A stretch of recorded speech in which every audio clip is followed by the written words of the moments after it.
Hello, welcome to W prep. আমি অর্পণ দে।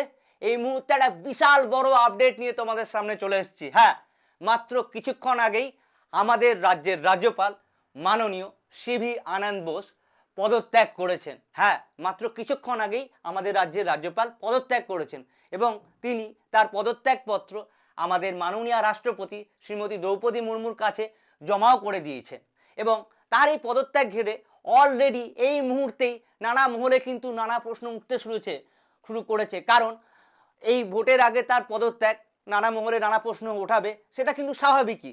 এবং এই বিষয়ে অলরেডি আমাদের মাননীয় মুখ্যমন্ত্রী মমতা বন্দ্যোপাধ্যায় তার মতামত রেখেছেন এবং তিনি তার টুইটার হ্যান্ডেলে পোস্টও করেছেন।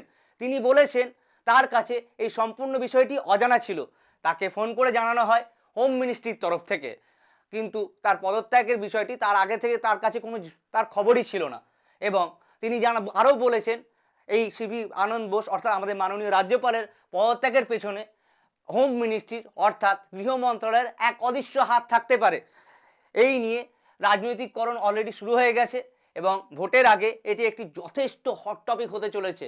এবং এটাও আমরা জেনে নেওয়া দরকার, সিভি আনন্দ বোস পদত্যাগ করলে তার পরিবর্তে আসতে চলেছেন আর এন রবি। তিনি তামিলনাড়ুর রাজ্যপাল ছিলেন। এখন দেখা দরকার ভোটের আগে তিনি কতটা এই পরিস্থিতির উত্তপ্ত রাজনৈতিকরণ পরিস্থিতি সামাল দিতে পারেন। আমাদের মাননীয় রাজ্যপাল সিভি আনন্দ বোসের সময়কাল ছিল নভেম্বর 22 থেকে আজ মার্চ 2026 পর্যন্ত।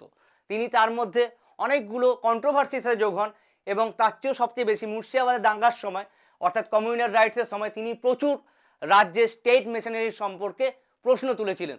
এখন দেখা যাক তার স্থলাভিষিক্ত আর এন রবি কীভাবে ভোটের আগে রাজ্যের শান্তি শৃঙ্খলা এবং স্ট্রাকচার বা স্টেট মেশিনারিকে ধরে রাখতে পারেন।